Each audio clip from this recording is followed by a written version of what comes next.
Vücutta ideal kilonun %30 fazlası insülin direnci oluşumuyla sonuçlanabiliyor. İnsülin direnci toplumun yaklaşık %25 ila 30'unda görülüyor. Kilosu normal hatta zayıf olan kişilerde bile insülin direnci ortaya çıkabiliyor. Aşırı beslenme hücre içi enflasyonu tetikliyor ve obezite ile birlikte insülin direncine yol açıyor. Bu durumda pek çok hastalığın kapısını aralıyor.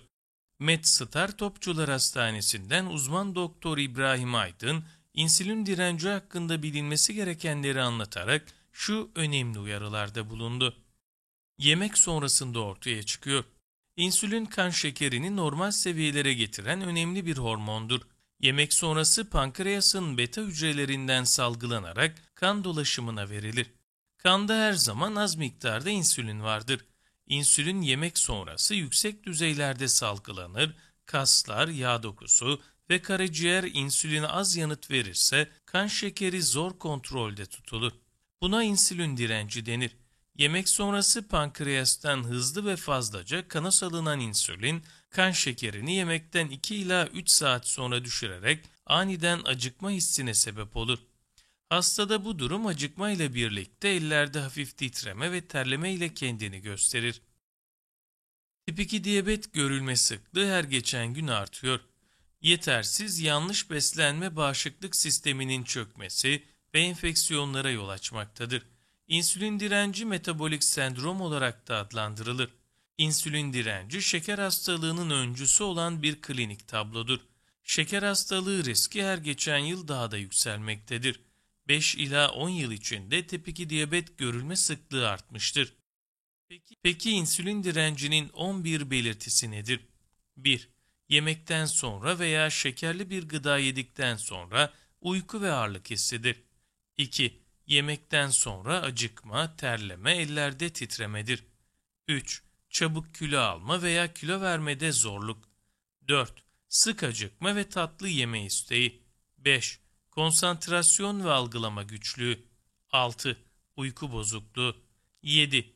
Bel çevresinde kalınlaşma. 8. Karaciğer yağlanması.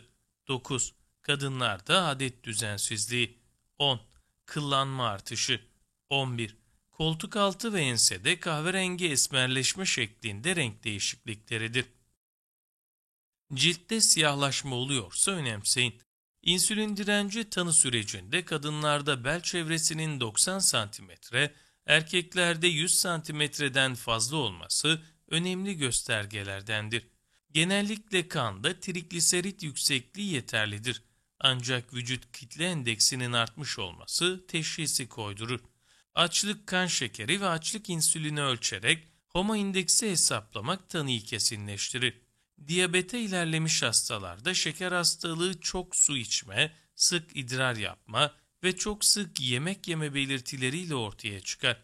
Fiziki muayenede akontozis nigrikanis diye adlandırılan ciltte siyahlaşma belirtileri insülin direnci için tipik fizik muayene bulgularıdır.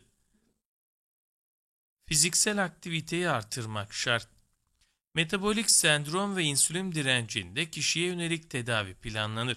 İnsülin direnci sonunda olabilecek hastalıklardan korunmak için kilo kontrolü başta olmak üzere egzersiz, yaşam tarzı ve beslenme alışkanlıklarında kalıcı değişiklikler yapmak gerekmektedir. İlaç tedavisi yardımcı tedavidir.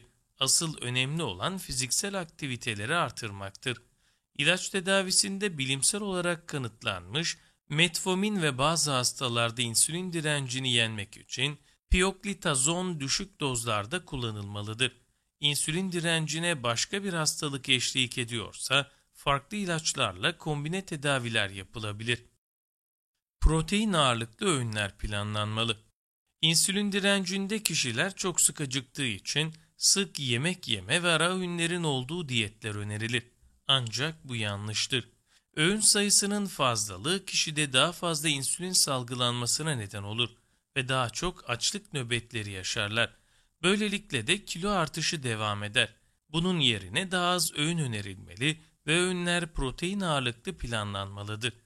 Gündüz düzenli yapılan yürüyüş ya da spor aktiviteleriyle beraber karbonhidratlı ve yağlı gıdaların azaltılması temel tedavi yaklaşımlarıdır.